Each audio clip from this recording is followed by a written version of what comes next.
Where are you gonna go? Where are you gonna run? Where are you gonna hide? Nowhere. Because there's no one like you left.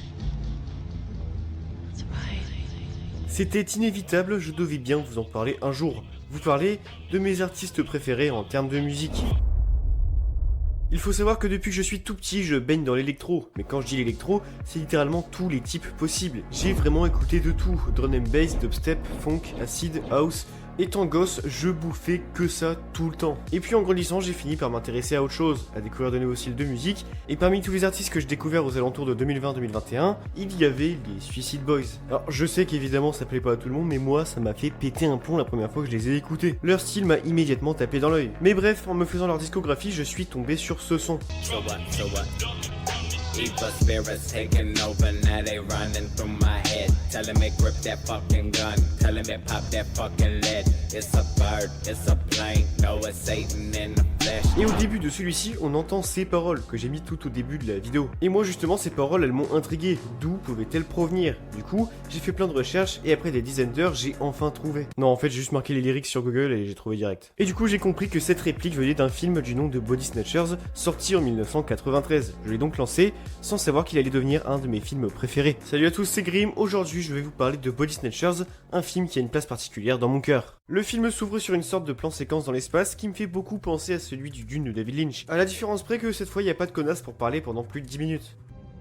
Ta gueule. On y découvre ensuite nos personnages. Alors il y a Marty, c'est le perso principal, et elle a perdu sa mère quand elle était enfant. On a Steve, qui est quant à lui son père, il est extrêmement charismatique, et après le décès de sa femme, il s'est remarié avec Carol, interprétée ici par Meg Tiley, qui n'est nulle autre que la sœur de Jennifer Tiley, aka Tiffany dans la saga de Chucky. Et évidemment, Carol, elle a elle aussi un fils qui s'appelle Andy, comme le gamin dans le Chucky. Alors, il faut savoir que Steve, donc le père, a été envoyé avec sa famille dans une base militaire afin d'étudier les possibles conséquences des actions de l'armée sur le système écologique environnant. En gros, il étudie ce qui se passe avec la nature aux alentours de la base. Bref, une fois arrivé dans leur nouvelle maison, Marty va rapidement faire connaissance avec Jen, dont l'actrice a joué Kyle dans Chucky 2. Je vous promets que c'est pas une blague, je sais pas c'est quoi le délire avec Chucky dans ce film, mais il y en a partout, il y a du Chucky partout. Mais ouais, Jen et Marty vont devenir potes, et de son côté, Steve va continuer ses recherches et rencontrer le Major Collins, qui va se révéler être extrêmement bizarre par ailleurs. En effet, il va lui poser quelques questions cheloues à propos de ses travaux. Il voudrait en fait savoir si ces derniers auraient des effets psychologiques indésirables sur l'homme, car soi-disant... D'un coup, j'ai un camp plein de gens qui sont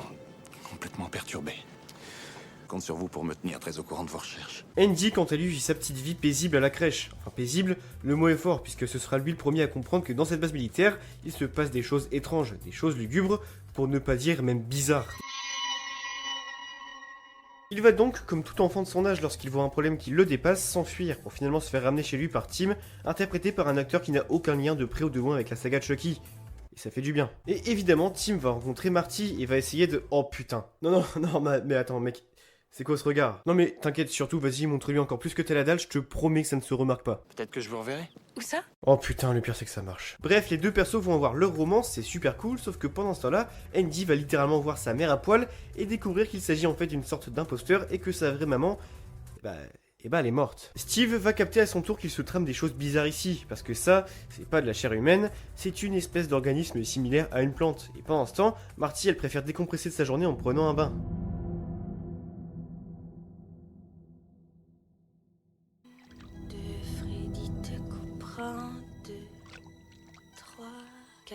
Monte chez toi, 4 à 4, 5, 6, n'oublie pas ton crucifix.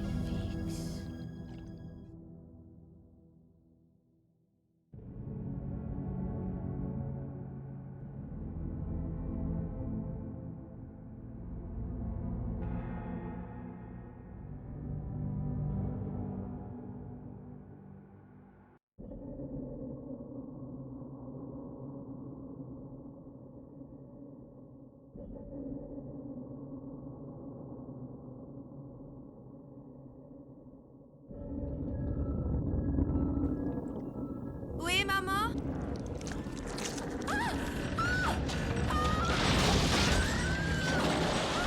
La tension est alors à son comble. Notre famille, flairant la supercherie, va décider de s'enfuir, et c'est là que Carol va montrer son vrai visage. Where are you gonna go? Where are you gonna run? Where are you gonna hide? Nowhere. Because there's no one like you left. Papa! Papa! Viens te coucher, Steve. Viens te Non, coucher. ne touchez pas! Ne touchez pas mes enfants!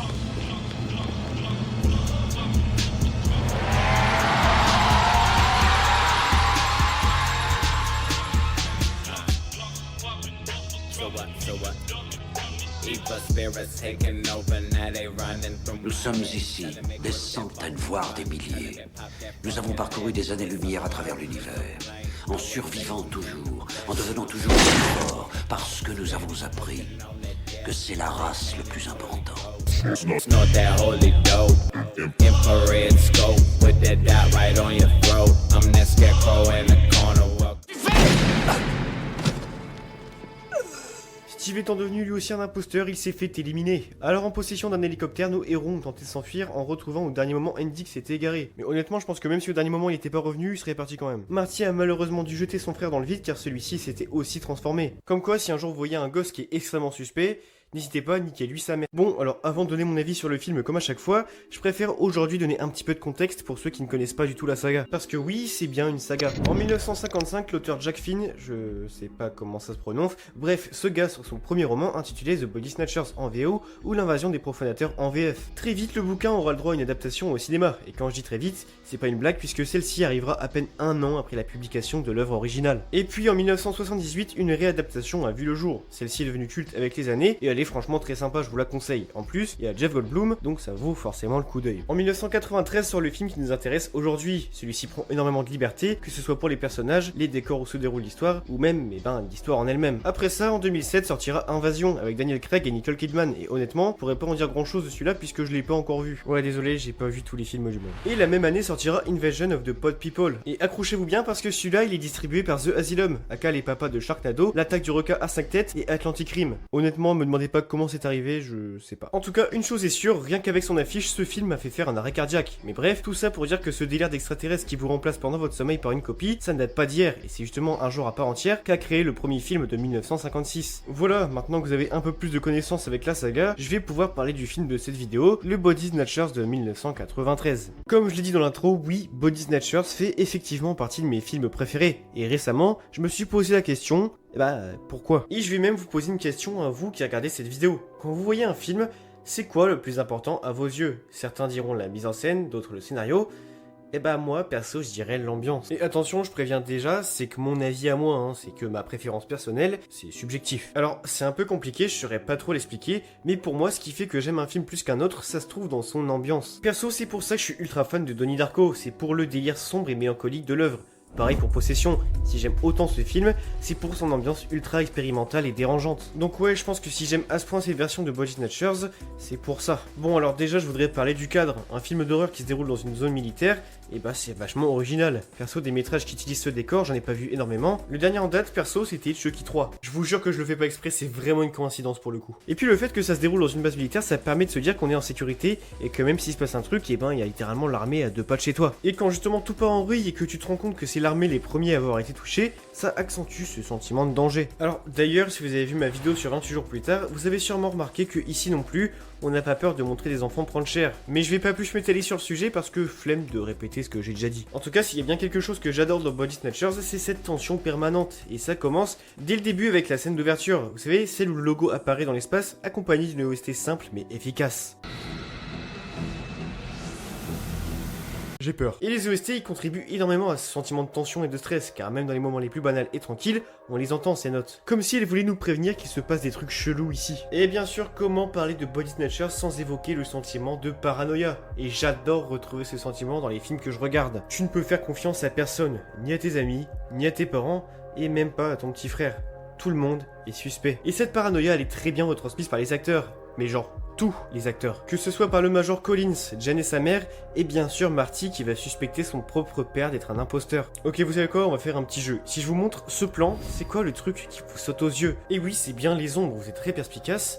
Bien joué à vous. Alors, je sais pas pourquoi, ou du moins j'ai pas encore réussi à capter l'intention du réal, Mais dans ce film, il y a un très joli travail porté aux ombres, et je trouve ça super classe. Peut-être que c'est pour signifier que le mal peut être à l'intérieur de tous les personnages, et qu'il faut par conséquent se méfier de tout le monde. Évidemment de tout le monde sauf moi, car je ne vends pas encore de formation payante. Et pareil pour l'éclairage, je le trouve juste sublime, il y a une réelle envie de faire quelque chose de beau, et je suis tout simplement fan. Après, Body Snatchers n'est pas non plus un film sans défaut, et même si ça me fait mal de devoir lui en trouver, et bien même si je les adore, je trouve que les persos sont un petit peu clichés. Par exemple, Jen et Tim, c'est littéralement des clichés vivants. Il y en a sûrement pas mal d'autres, mais c'est vraiment les deux gros que j'ai repérés, et je trouve que la romance entre Marty et Tim est pas mal cliché aussi. Après, c'est pas pour autant que ces défauts me gâchent le film, parce que ce putain de film, j'en suis éperdument amoureux, donc s'il y a bien un conseil que je peux vous donner, c'est bien de regarder Body Snatchers.